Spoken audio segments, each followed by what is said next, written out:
Hello भाई लोग, जय हिंद, वंदे मातरम। तो कैसे हैं आप लोग? आशा करते हैं अच्छे होंगे। और हम लोग कर रहे थे प्रॉफिट एंड लॉस, लाभ और हानि। तो प्रश्न संख्या 40 तक हम लोगों ने किया था। इसमें हम लोग टोटल 100 प्रश्नों को करेंगे और पीडीएफ एक बार सबका डाल दिया जाएगा प्रश्न संख्या 100 तक। और हम इसी किताब से कर रहे हैं, आपको बता दे रहे हैं। आप इस किताब को देख लीजिए।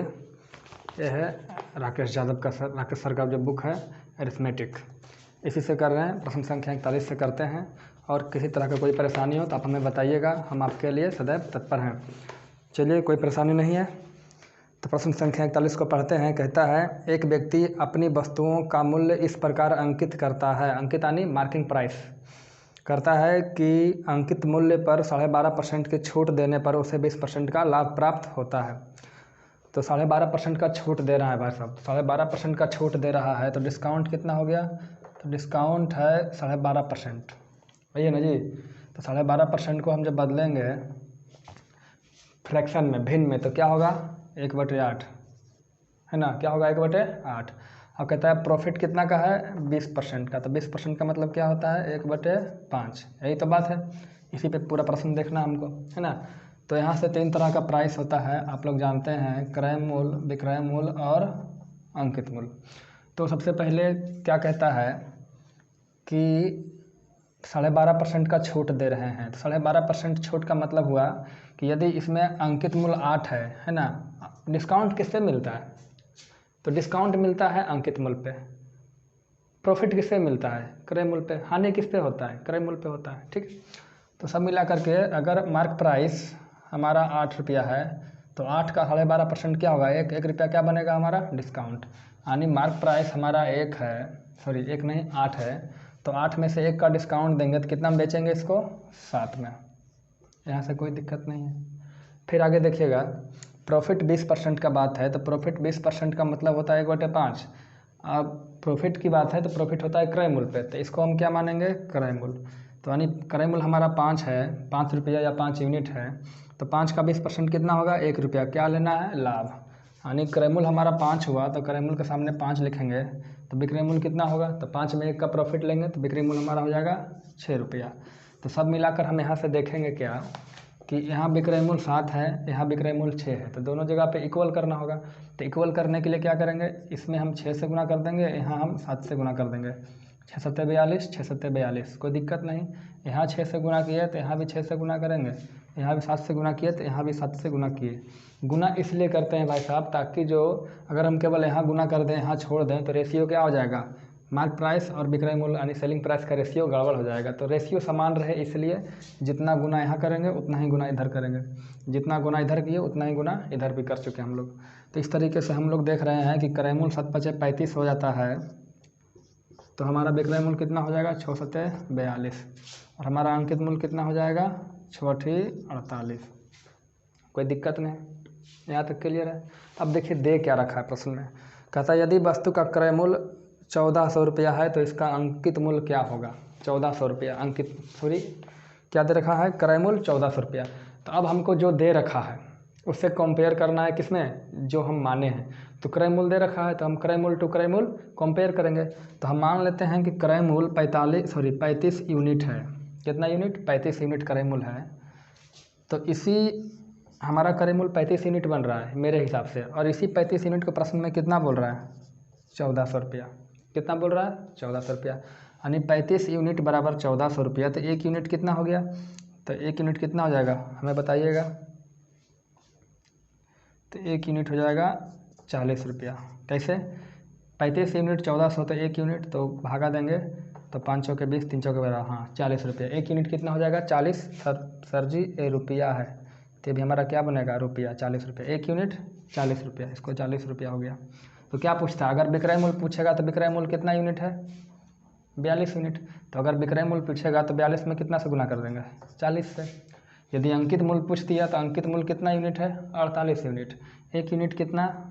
40 रुपया, तो 48 यूनिट, तो गुना कर देंगे। तो यहाँ से गुना करेंगे तो 0 8 चौके 32, 4 चौके 16 3 19, 1920 रुपया हमारा क्या बन गया? मार्क प्राइस बन गया। अब विक्रय मूल्य की बात करें तो 0 2 चौके 8, 4 चौके 16, 1680 रुपया क्या हो गया हमारा? सेलिंग प्राइस हो गया। तो प्रश्न में कुछ भी पूछ सकता है, सेलिंग प्राइस भी और मार्किंग प्राइस भी। तो यहाँ तो केवल मार्क प्राइस पूछा था, हमने आपको यहाँ दोनों बता दिया। कहीं परेशानी है? हो जाएगा। आगे देखते हैं। चलिए प्रश्न संख्या 42 को देखते हैं। जो प्रश्न अभी पिछले पैटर्न पे चल रहा है उसी पैटर्न पे अगला प्रश्न भी है। आप लोग इसे ध्यान से करेंगे। और सबसे बड़ी बात, एक कहावत है, practice makes the man perfect, यानी आप प्रैक्टिस करेंगे तभी आप परफेक्ट बनेंगे। तो आपको प्रैक्टिस करना होगा, एक बार नहीं, 2 बार, 3 बार, 4 बार, 5 बार, जितना अधिक से अधिक प्रैक्टिस करेंगे उतना आपके लिए अच्छा होगा। तो प्रश्न पढ़ते हैं। कहता है, एक दुकानदार अपने ग्राहकों को 25% का छूट देता है, किंतु वह अवैध वस्तुएं बेचता है तथा वस्तुओं की लागत का 10% वह रिश्वत के रूप में दे देता है। यदि वह 9 सही 1/11% का लाभ कमाना चाहता है तो वस्तु का लागत मूल्य 2500 रुपया हो तो उसे वस्तु का अंकित मूल्य कितना रखना चाहिए। देखिए प्रश्न सेम है, पिछले टाइप का थोड़ा सा डिफरेंस है। आइए उस डिफरेंस को पहले समझते हैं। तो सबसे पहले डिस्काउंट कितना का है? 25% का छूट है। तो 25% का छूट है तो 25% का मतलब क्या हुआ? 1/4। इससे क्या समझे? तो इससे समझना है कि यदि मार्क प्राइस 4 है तो 4 का 25% क्या होगा? 1 क्या देना पड़ेगा? डिस्काउंट। यहाँ समझे? चलिए, और क्या प्रॉफिट क्या ले रहा है? 9 सही 1/11, यानी 9 सही 1/11% का प्रॉफिट ले रहा है। तो 9 सही 1/11 का मतलब क्या हुआ? 1/11। अब प्रॉफिट लेगा तो क्रय मूल्य पे लेगा, तो इसको हम लोग मान लेंगे क्रय मूल्य। तो क्रय मूल्य अगर 11 रुपया है तो 11 का 9 सही 1/11% कितना होगा? 1 रुपया क्या हो जाएगा? हमारा प्रॉफिट। ये हमारा बना प्रॉफिट, ये हमारा बन गया डिस्काउंट। ठीक है, इसको शॉर्टकट में समझें, इसको हम घेर देते हैं गोले में। अब हम यहाँ से 3 तरह का कीमत होता है, क्रय मूल्य, विक्रय मूल्य और अंकित मूल्य। कहता है 25% का छूट है, तो 25% का छूट में अगर अंकित मूल्य 4 है तो 1 का डिस्काउंट, तो 4 में 1 का डिस्काउंट। तो अगर हम इसका अंकित मूल्य 4 रुपया लिए तो 1 का डिस्काउंट बनेगा, तो विक्रय मूल्य कितना हो जाएगा? 3 रुपया। इसी तरीके से 9 सही 1/11% का लाभ में क्या होगा? क्रय मूल्य 11 होगा तो प्रॉफिट 1, तो 11 कितना हो जाएगा? सेलिंग प्राइस 12, यानी क्रय मूल्य 11 है तो सेलिंग प्राइस कितना हो जाएगा सर जी? 12 हो जाएगा। कोई दिक्कत? कोई दिक्कत नहीं है। अब देखिए यहाँ 3 है, यहाँ 4 है, यहाँ विक्रय मूल्य 3 है, यहाँ 4 है, तो दोनों को बराबर करना होगा। तो यहाँ हम 4 से गुना करेंगे, यहाँ हम 4 से गुना करेंगे तो 3 चौके 12 हो जाएगा, और यहाँ किसी चीज़ से गुना करने की ज़रूरत नहीं है। तो यहाँ 4 से गुना किए तो यहाँ भी 4 से गुना करेंगे, यहाँ कहीं गुना नहीं किए तो यहाँ भी गुना नहीं करेंगे। तो इस तरीके से जो हमारा रिजल्ट आया कि 11 रुपया क्रय मूल्य है तो विक्रय मूल्य 12 रुपया होगा, अंकित मूल्य कितना हो जाएगा? 16 रुपया। कोई दिक्कत नहीं है। अब यहाँ से थोड़ा सा हम मिटा लेते हैं। अब हम समझते हैं, दे रखा है, क्या दे रखा है? वस्तु का क्रय मूल्य। तो वस्तु का जो क्रय मूल्य दे रखा है वो 2500 रुपया। क्या दे रखा है? वस्तु का क्रय मूल्य, क्रय मूल्य दे रखा है कितना? 2500 रुपया। लेकिन भाई साहब खरीदने के बाद वो 10% रिश्वत दे रहा है, तो वो भी तो क्रय मूल्य पे ही जुड़ेगा। जैसे आप किसी वस्तु को खरीदें और उस पर कुछ खर्चा हुआ, या फिर भाड़ा खर्चा हो या फिर रिश्वत के रूप में खर्चा किए हैं, तो वो खर्चा किस में आएगा? कॉस्ट प्राइस में ही लोग जोड़ेंगे, है ना? जोड़ना ही पड़ेगा। तो 10% क्रय मूल्य का 10% रिश्वत देता है, तो क्रय मूल्य का 10% यानी 2500 का 10% कितना होगा? 250 रुपया होगा। तो यानी 2500 रुपया तो कॉस्ट प्राइस हो गया, और 250 रुपया क्या हो गया? ये हमारा हो गया रिश्वत के रूप में हो गया। तो कुल मिलाकर के जो हमारा क्रय मूल्य हो जाएगा, टोटल क्रय मूल्य जो होगा वो होगा 25,2750 रुपया, यानी क्रय मूल्य कितना हो जाएगा? 25,2750 रुपया, यानी 2,750 रुपया। अब इसको क्रय मूल्य लेकर के चलना है, ठीक है? तो अब देखिए मेरे हिसाब से आया था कि क्रय मूल्य 11 यूनिट होगा, है ना? तो विक्रय मूल्य 12 यूनिट होगा, तो अंकित मूल्य 16 यूनिट होगा। अब 11 यूनिट जिसको हम कहते हैं उसी को प्रश्न में कितना कह रहा है? 2750 रुपया, है ना? तो 11 यूनिट 2750 रुपया, तो 1 यूनिट कितना हो जाएगा? तो 1 यूनिट हो जाएगा, भागा देंगे 11 दूनी 22, 11 पचे 55, 1 यूनिट हो गया 250 रुपया। तो पूछेगा भाई साहब विक्रय मूल्य बताइए, तो 1 यूनिट 250 रुपया, तो 12 यूनिट, तो 12 गुने 250, बोलेगा 250 है 250 है, इसको ऐसे लिखते हैं 250 रुपया। अब पूछेगा अंकित मूल्य, तो अंकित मूल्य कितना 16 यूनिट, 1 यूनिट 250, तो 16 यूनिट तो 16 गुने 250 रुपया। आप इसे गुना कर लें कि हमें कर देते हैं, गुना करेंगे तो हो जाएगा 25 दहाई 250, 25 गुना 30, 25 गुना 50 यानी 300, यानी 3000 रुपया हमारा क्या हो गया सेलिंग प्राइस। ऐसे तो सेलिंग प्राइस पूछा नहीं है, अंकित मूल्य पूछा है, तो इसको गुना कर देंगे, कर देंगे जी। तो 1 जीरो का 1 जीरो हो जाएगा, कर देते हैं 16 पचे 80 और 16 दूनी 32, 0 8 तो 10 3 4, 400, यानी हमारा हो गया 4000 रुपया। क्या हो गया 4000 रुपया अंकित मूल्य हो गया। तो प्रश्न में आपसे अंकित मूल्य भी पूछ सकता है, विक्रय मूल्य भी पूछ सकता है, क्रय मूल्य तो दे ही रखा है। या फिर ऐसा होगा कि अंकित मूल्य दे देगा तो 16 से कंपेयर करके क्रय मूल्य पूछ देगा, या फिर विक्रय मूल्य पूछ देगा।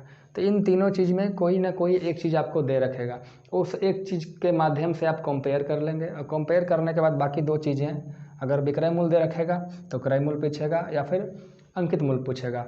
अंकित मूल्य दे रखेगा तो विक्रय मूल्य पूछेगा, या फिर क्रय मूल्य पूछेगा। तो जो भी पूछेगा आप इसी के आधार पर कर सकते हैं। ठीक है, चलिए प्रश्न संख्या 43 इसी टाइप से है। कहता है एक व्यक्ति किसी वस्तु को 1170 रुपया में बेचकर यानी विक्रय मूल्य, वह इसके अंकित मूल्य पर 10% की छूट देता है और 30% लाभ कमाता है। तो वही बात हो गया, यहाँ से 3 तरह की बात होगी। एक होगा क्रय मूल्य, फिर होगा विक्रय मूल्य, और एक होगा अंकित मूल्य। देखिए अगर आप बिगिनर हैं, शुरुआती है, तो आपको तो लिख करके करना होगा, लेकिन आप एक्सपर्ट हैं मतलब रिवीजन कर चुके हैं, तो आपको लिखने की ज़रूरत नहीं है। देखिए क्या कहता है 10% का छूट देगा, तो अंकित मूल्य पे 10% का छूट देगा।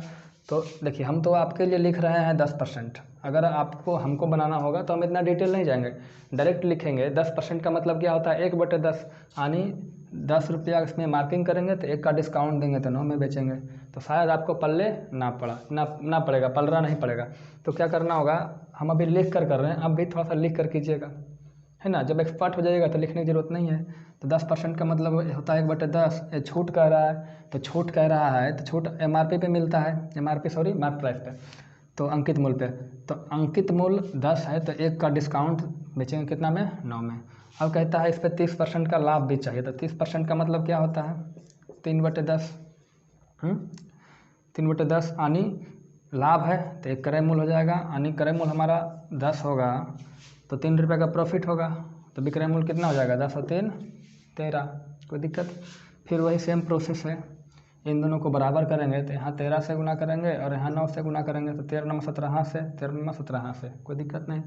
यहाँ 13 से गुना किए हैं तो यहाँ भी 13 से गुना करेंगे, यहाँ 9 से गुना किए हैं तो यहाँ भी 9 से गुना करेंगे, यानी 90 रुपया क्रय मूल्य है तो 117 रुपया विक्रय मूल्य होगा, 130 रुपया अंकित मूल्य होगा। अब दे क्या रखा है भाई साहब, देखते हैं।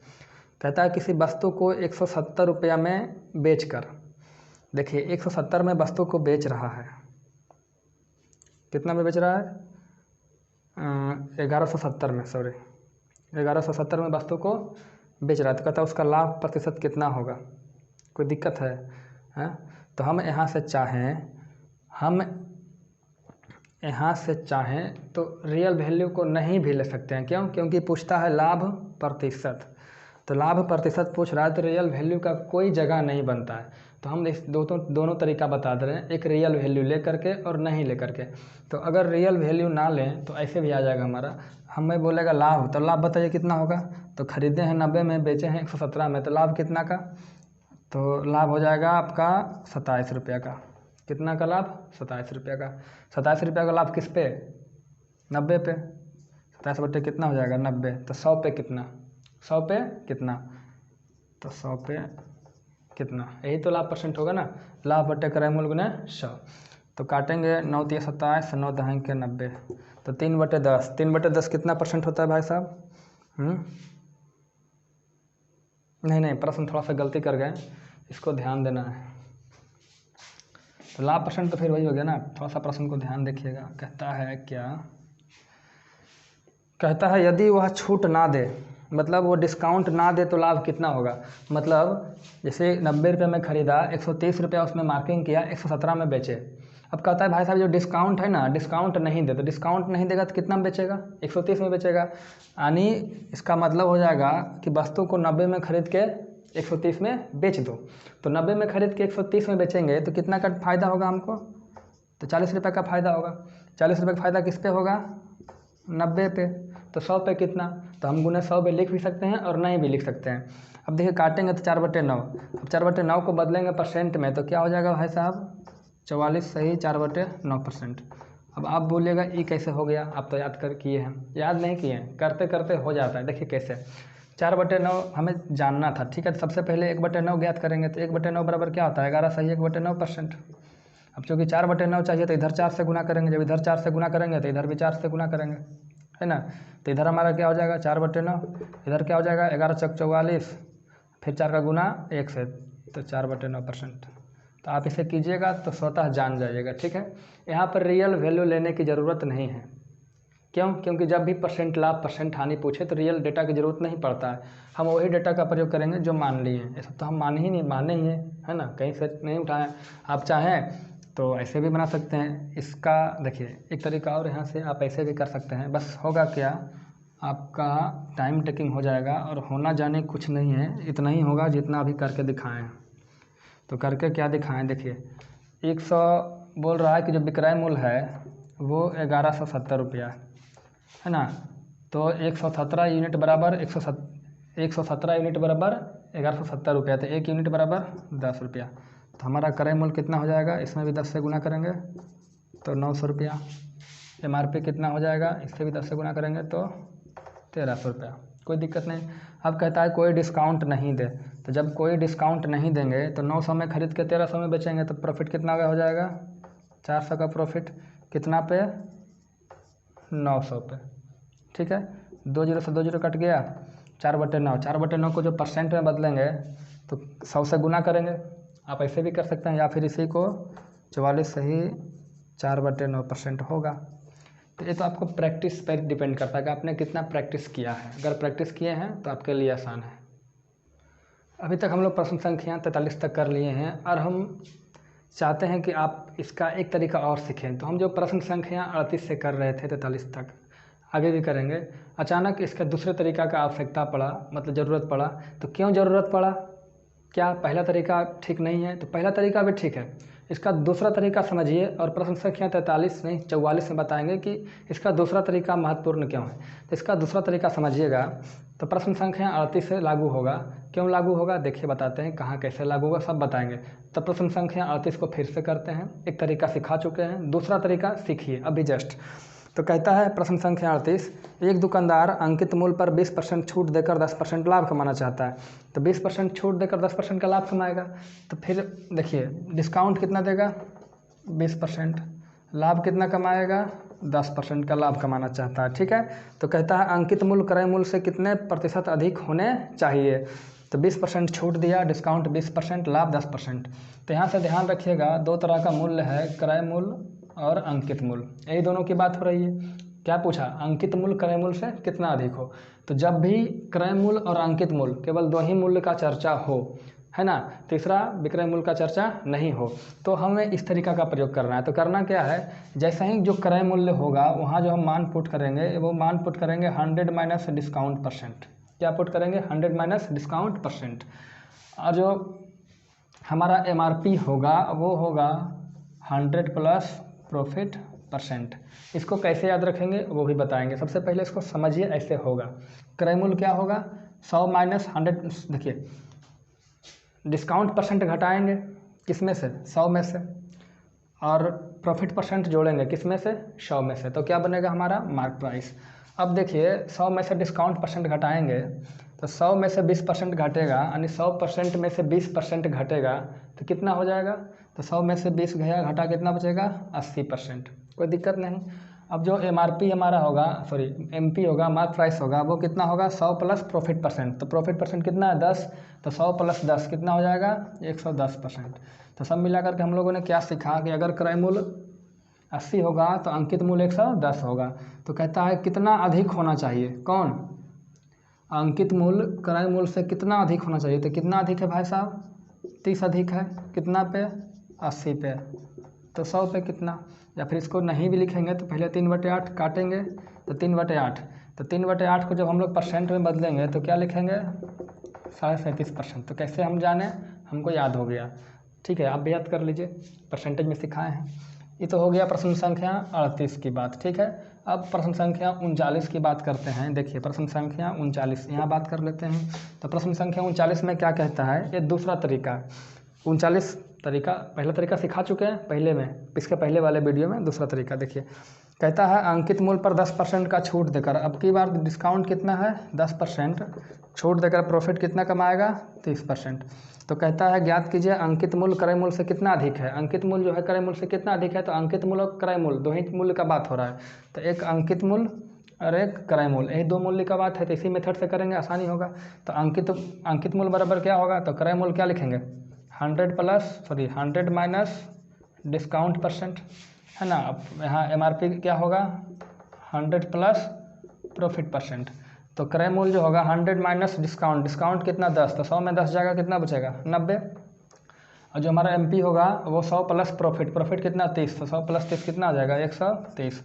तो क्रय मूल्य कितना हो गया 90, तो अंकित मूल्य कितना हो गया 130। तो कितना अधिक है भाई साहब, तो 4 अधिक है, सॉरी 40 अधिक है, 9 4 13, 40 अधिक कितना पे 90 पे, 0 से 0 कट गया, क्या बचा 4/9। 4/9 को जब हम फ्रैक्शन में बदलेंगे, किसमें फ्रैक्शन में, तो 44 सही 4/9% होगा।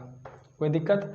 अब बात रहा याद कैसे रखेंगे, देखिएगा क्रय मूल्य ज़्यादा होता है या अंकित मूल्य, तो हमेशा याद रखिएगा जो अंकित मूल्य होता है वो ज़्यादा होता है। अंकित मूल्य क्या होता है ज़्यादा होता है, तो ज़्यादा होता है सबसे बड़ी बात कौन अंकित मूल्य।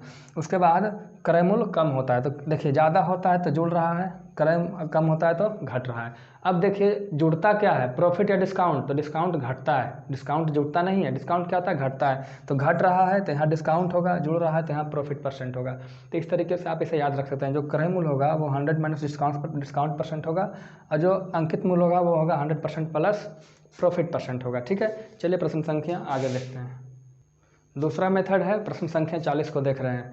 कहता है एक दुकानदार अंकित मूल्य पर 25% का छूट देता है तथा 30% लाभ कमाता है ना।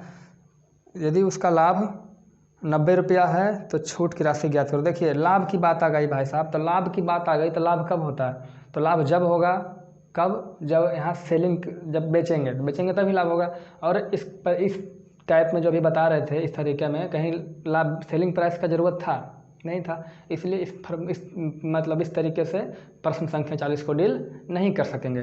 तो प्रश्न संख्या 41 देख लेते हैं, है ना। तो 41 देखिए क्या कहता है, कहता है एक व्यक्ति अपने वस्तुओं का क्रय मूल्य इस प्रकार अंकित करता है कि अंकित मूल्य 12.5% के छूट देने पर उसे 20% का लाभ प्राप्त हो सके, है ना।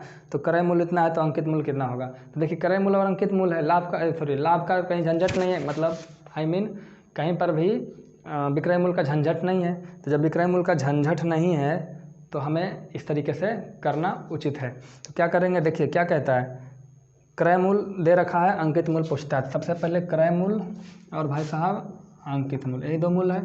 तो क्रय मूल्य बराबर क्या होगा 100 माइनस डिस्काउंट परसेंट, है ना जी, और 100 प्लस प्रॉफिट परसेंट, ये हो गया हमारा अंकित मूल्य। कितना का डिस्काउंट है 12.5 का, 12.5 का डिस्काउंट करेंगे तो कितना में बेचेंगे, सॉरी 12.5 का डिस्काउंट करेंगे तो 100 में से 12.5 जाएगा, कितना बचेगा 87.5, सही है जी, 87.5 सही है, परसेंट नहीं रखेंगे, इसको 87.5 रखेंगे। अब कहता है 20% लाभ कमाएगा, तो 100 प्लस 20 कितना हो जाएगा 120, ठीक है। अरे भाई साहब 120 हमारा क्या हो गया,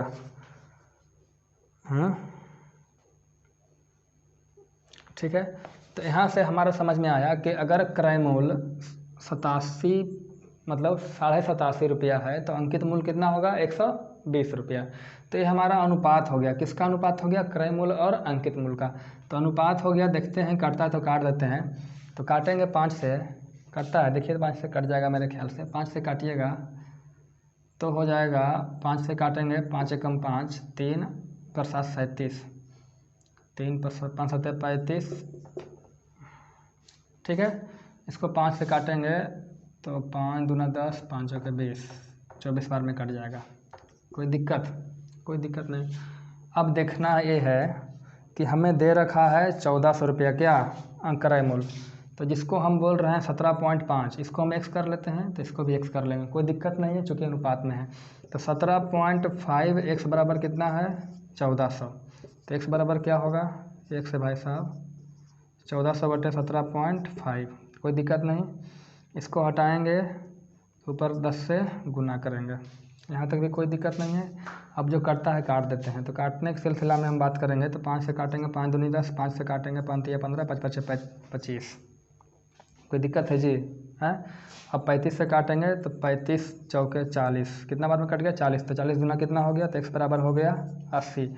जब एक्स बराबर हो गया 80 तो हमें चाहिए क्या अंकित मूल्य 24x, तो क्या हो जाएगा 24 गुने 80, तो 0 4 8 32, बाकी 3 और 3 16 3 19, कितना हो गया 1920 रुपया। और इसके पहले वाले मेथड से बनाए थे तो अभी तो 1920 रुपया आया था। तो जहाँ भी क्रय मूल्य और अंकित मूल्य का केवल बात रहे, विक्रय मूल्य का चर्चा ना रहे, तो हम इस तरीके का प्रयोग कर सकते हैं। ये था आपका दूसरा तरीका। अब देखिए इसी में हम देखेंगे प्रश्न संख्या 42 को। देखिए प्रश्न संख्या 42 इसी से देखते हैं। कहता है कि 25% का छूट देगा, तो सबसे पहले हम वही चीज़ लिखेंगे क्रय मूल्य और अंकित मूल्य। 25% का छूट देगा तो क्रय मूल्य बराबर 100 माइनस डिस्काउंट परसेंट, तो 25% का छूट दिया, 100 में से 25 गया 75 हो गया। और MRP क्या होगा, MP होगा 100 प्लस प्रॉफिट परसेंट। प्रॉफिट कितना कमा रहा है 9 सही 1/11, तो भाई साहब आप 100 में 9 सही 1/11 को जोड़िएगा, आप जोड़ के देखिए आपका क्या हाल होगा। तो इसमें जोड़ने में काफ़ी समस्या है, इसलिए हम इस प्रश्न को इस तरीके से नहीं करेंगे बिल्कुल नहीं करेंगे। अब आते हैं प्रश्न संख्या 43 पे। चलिए देखिए, ऐसा नहीं है कि प्रश्न संख्या जो 42 था उसको हम दूसरे तरीके से नहीं कर सकते हैं, लेकिन वो लॉन्ग थोड़ा सा हो जाएगा और थोड़ा आपको परेशानी दे देगा, इसलिए हम वही काम करेंगे जिसमें परेशानी नहीं है। चूँकि एग्जाम में हमारे पास समय बहुत कम होता है, तो प्रश्न संख्या 42 को हम पहले तरीके से करेंगे, वही आसान था। ठीक है, अब देखिए प्रश्न संख्या 43 में देखते हैं। कहता है किसी वस्तु को 1170 रुपये में बेचकर, है ना, 10% का छूट देता है, 30% लाभ कमाता है। तो अब देखिएगा, अब बात भाई साहब है बेचने की, लेकिन प्रश्न में देखिए क्या पूछ रखा है। यदि कोई छूट ना दे तो लाभ कितना होगा, तो भाई साहब छूट नहीं देगा तो विक्रय मूल्य होगा, मतलब अगर छूट नहीं देगा तो किस पे बेचेगा, क्रय मूल्य पे अंकित मूल्य पे बेचेगा। तो यहाँ भी प्रश्न जो है आप इसे देखिएगा तो डायरेक्टली नहीं इनडायरेक्टली यहाँ भी दो ही कीमत है, कौन कौन, क्रय मूल्य और अंकित मूल्य। क्यों, क्योंकि छूट दे ही नहीं रहा है, तो छूट नहीं दे रहा है तो जो अंकित मूल्य है वही विक्रय मूल्य है, तो हम यहाँ विक्रय मूल्य की बात ही नहीं है, मतलब मोटा मोटी अंकित मूल्य की बात है। तो कहता है कितना का दे रहा है 10% का छूट, तो 10% का छूट देंगे तो क्रय मूल्य कितना होगा 100 माइनस डिस्काउंट परसेंट, तो 100 में से 10 जाएगा, कितना बचेगा 90%। आप यहाँ 90% भी लिख सकते हैं, लेकिन होता क्या है आगे देखिए। और जो कितना 30% का लाभ है, तो MP कितना होगा 100 प्लस प्रॉफिट परसेंट यानी 130%। तो ये देखिए दोनों का अनुपात होता है, तो अनुपात में परसेंट से परसेंट कट जाता है, इसीलिए हम नहीं लिख रहे थे। तो यहाँ हम नहीं लिखते हैं 90 प्लस 130। अब कहता है, मतलब यहाँ से समझ में आया कि अगर क्रय मूल्य 90 है तो अंकित मूल्य कितना होगा 130 रुपया।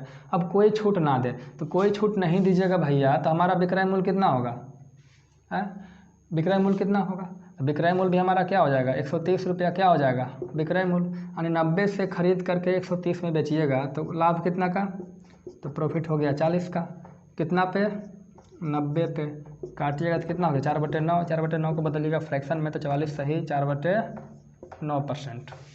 समझ रहे हैं। अब देखिए आवश्यकता क्या पड़ा प्रश्न संख्या 44 में। देखिए प्रश्न संख्या 44 में हमें दोनों तरीकों का नॉलेज होना अति आवश्यक है, नहीं तो हम पहले वाले तरीके में फंस सकते हैं। देखिए कैसे, सिचुएशन के अनुसार हमें अपने आप को बदलना है, नहीं तो हम परेशानी में पड़ सकते हैं। देखिए कैसे पड़ सकते हैं परेशानी में, इसका एक एग्जाम्पल देखिए। तो सबसे पहले तरीका 1 देखेंगे, फिर तरीका 2 देखेंगे। तरीका 1 देखिए क्या कहता है, एक व्यक्ति किसी वस्तु के अंकित मूल्य पर 8% का छूट देगा। तो अगर 3 तरह के कीमत की बात करें, क्रय मूल्य, विक्रय मूल्य और अंकित मूल्य, तो 8% का छूट देगा। तो 8% का छूट मतलब क्या हुआ, यानी 100 का अंकित मूल्य है तो 8% छूट देगा तो कितना में बेचेगा 92 में। अब कहता है 19.6% का लाभ, तो 19.6% का लाभ मतलब है कि देखिए 19.6%, तो क्या होगा 19.6/100 होगा, है ना।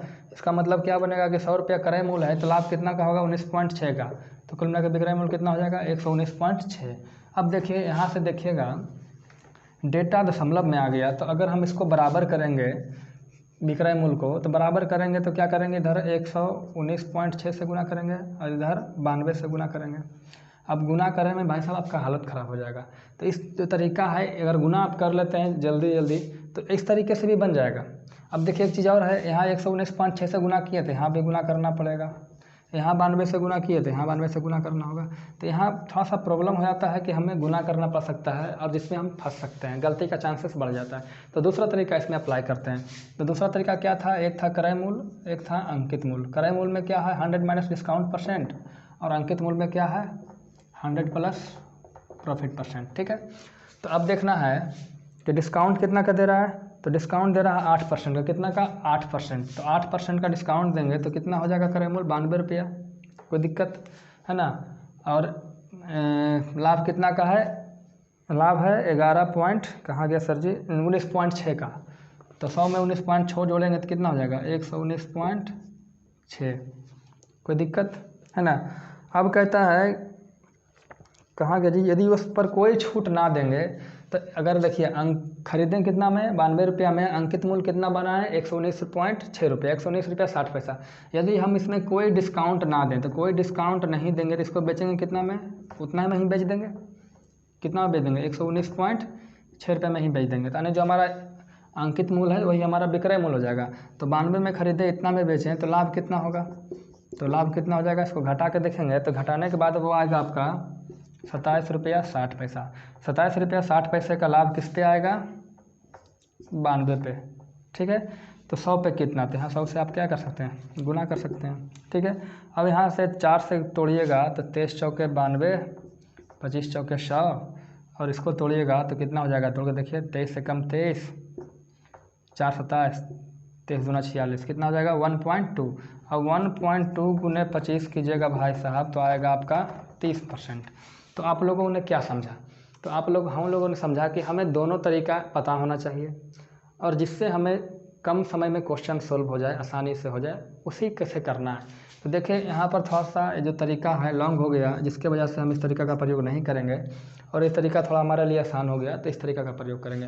तो सब मिला जुला करके इतना समझना है कि जहाँ क्रय मूल्य और अंकित मूल्य हो तो आसानी होगा कि हम इस तरीके से करें। लेकिन जहाँ विक्रय मूल्य का भी बात आ जाए, लाभ का बात आ जाए, लाभ यानी फिगर में लाभ रहे, तो हम इस तरीके से बात करेंगे। देखिए यहाँ पर कोई ना कोई डिस्काउंट देता तो विक्रय मूल्य हमारा बदल जाता।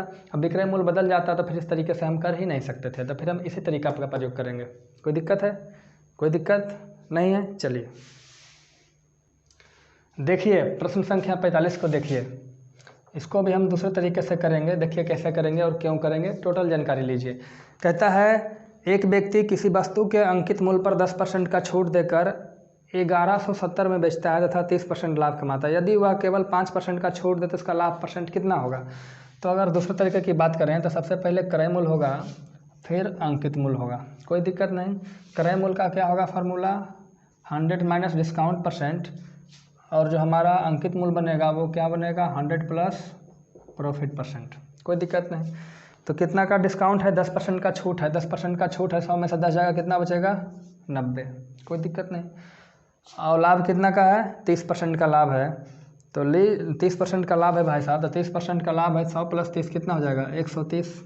ठीक है, अब कहता है कि यदि केवल 5% का डिस्काउंट दे, तो अगर 5% का डिस्काउंट दीजिएगा, अगर डिस्काउंट नहीं देते तो पिछला प्रश्न में क्या था कि डिस्काउंट नहीं दे, तो डिस्काउंट नहीं देता था तो 130 का 130 हमारा क्या हो रहा था विक्रय मूल्य हो रहा था, जो अंकित मूल्य वही विक्रय मूल्य। लेकिन अब की बार प्रश्न में कहा है नहीं डिस्काउंट दे दो, कितने का 5% का।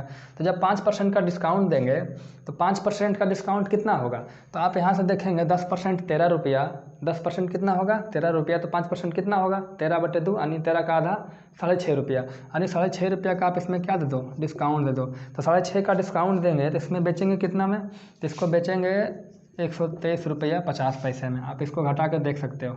ठीक है, तो कहता है अब बताओ लाभ कितना होगा, तो 90 का खरीद के 123 रुपया 50 पैसा में बेचेंगे तो लाभ कितना का होगा, तो जो लाभ होगा 9 3 12 30 33.5 रुपया का लाभ होगा, है ना। अब कहता है लाभ प्रतिशत ज्ञात करो, तो लाभ प्रतिशत ज्ञात करना है तो 33.5 बटे कितना हो जाएगा क्रय मूल्य। कोई दिक्कत है? अब चाहें तो हम यहाँ पर गुने 100 भी कर लें, आसान हो जाएगा। अब देखिए यहाँ से हम दशमलव हटाएंगे तो गुना 10 करेंगे, तो 2 जीरो से 2 जीरो कट गया, तो क्या बचा 335 बटे 9। अब इसको हम क्या करेंगे, भागा देंगे तो 9 तिया 27, 9 तिया 27, देखिए भागा दे सकते हैं भाई साहब, 9 से 3 3 5 में, 9 तिया 27, 6 हो गया, अब 5 हो गया, तो 9 सत्या 63, बचा 2, तो 37 सही 2 बटे 9% हमारा क्या हो गया, प्रॉफिट परसेंट हो गया। तो आसानी से हो गया, कोई दिक्कत है? हैं? कोई दिक्कत नहीं है। अब पहले वाला तरीके से भी कर सकते हैं, इसमें थोड़ा सा परेशानी होगा, करके दिखा दें, चलिए करके दिखाते हैं। प्रश्न संख्या 45 को जो पहला तरीका उससे करके देखते हैं, और ध्यान रखिएगा रिवीजन जरूर करें, ठीक है। तो सबसे पहले 3 तरह का मूल्य लेंगे, क्रय मूल्य, विक्रय मूल्य और अंकित मूल्य। कोई दिक्कत नहीं। 10% का छूट देगा, 10% का मतलब 1/10, 1/10 मतलब 10 अंकित मूल्य है तो 1 का छूट देगा तो 9 में बेचेगा। फिर कहता है 30% का लाभ है, 30% का लाभ का मतलब 3/10, यानी 10 का क्रय मूल्य, 3 का लाभ, 13 का विक्रय मूल्य हो जाएगा। और सबसे पहले हम यहाँ से बराबर करेंगे, तो यहाँ 13 से गुना करेंगे, यहाँ 9 से गुना करेंगे, यहाँ 13 तो यहाँ 13, यहाँ 9 तो यहाँ 9, तो क्रय मूल्य कितना हो गया 90 रुपया, विक्रय मूल्य कितना हो जाएगा 117 रुपया, और अंकित मूल्य कितना हो जाएगा 130 रुपया। अब कहता है कि जो डिस्काउंट हम दे रहे थे वो 5% का डिस्काउंट देंगे, तो अब 5% का डिस्काउंट देंगे, MRP पे देंगे, MP पे देंगे, अंकित मूल्य पे देंगे, तो 5% का डिस्काउंट कितना बनेगा 5.5, 6.5 रुपये का, तो हमारा विक्रय मूल्य कितना हो जाएगा 123.5 रुपया। अब डिस्काउंट दे रहे हैं, तो डिस्काउंट देने के बाद हमारा विक्रय मूल्य हो गया है, ये क्या हो गया हमारा विक्रय मूल्य। तो कहता है अब लाभ बताएं, तो अब लाभ कितना का 33.5 का, तो लाभ प्रतिशत बताएं, 33.5 का डिस्काउंट कितना 90 पे, तो 100 पे कितना, 100 से गुना कर देंगे। इस तरीके से आ सकता है, कोई दिक्कत है? और एक बात और, रियल डेटा का यूज इसलिए नहीं करेंगे कि जहाँ भी लाभ परसेंट, हानि परसेंट, डिस्काउंट परसेंट पहुँच दे, तो हम कोशिश करेंगे कि रियल डेटा से बचें। क्यों? क्योंकि रियल डेटा से आपका प्रश्न जो सांख्यिकी मान होता है वो बड़ा हो जाएगा। बस क्या होगा कि इसके जगह कितना है जी विक्रय मूल्य 1170, तो यहाँ 10 से गुना करेंगे तो यहाँ भी 10 से गुना करना पड़ेगा, यहाँ भी 10 से गुना करना है, यहाँ 900 हो जाएगा, यहाँ 1300 हो जाएगा, कुल मिला जुला करके प्रश्न बड़ा हो जाएगा और कुछ नहीं होगा, बस सब कुछ का रेशियो सेम ही रहेगा। तो जब रेशियो सेम ही रहना है तो हमें रियल वैल्यू लेने की कोई ज़रूरत नहीं है। लेकिन अगर रियल फिगर पूछ दे, यानी रियल लाभ पूछ दे कि लाभ कितना का है, तब हमको कंपेयर करके वहाँ से लेना पड़ जाएगा क्या, रियल वैल्यू। लेकिन जब तक अनुपात में पूछे, तुलना करके पूछे, तब तक हम रियल वैल्यू का प्रयोग नहीं करेंगे, वो हमें उलझाने के लिए, समझ रहे हैं ना, वो क्या है उलझाने के लिए। तो उलझना नहीं है, सुलझते हुए निकल जाना है। तो प्रश्न संख्या 45 तक हम लोगों ने किया है, और प्रश्न संख्या 46 आपको एक नए सिरे से, एक नया ढंग है, एक नया तरीका है, एक नया टाइप है, प्रश्न संख्या 46, तो वो हम अगले वीडियो में देखेंगे। तब तक के लिए जय हिंद, जय भारत।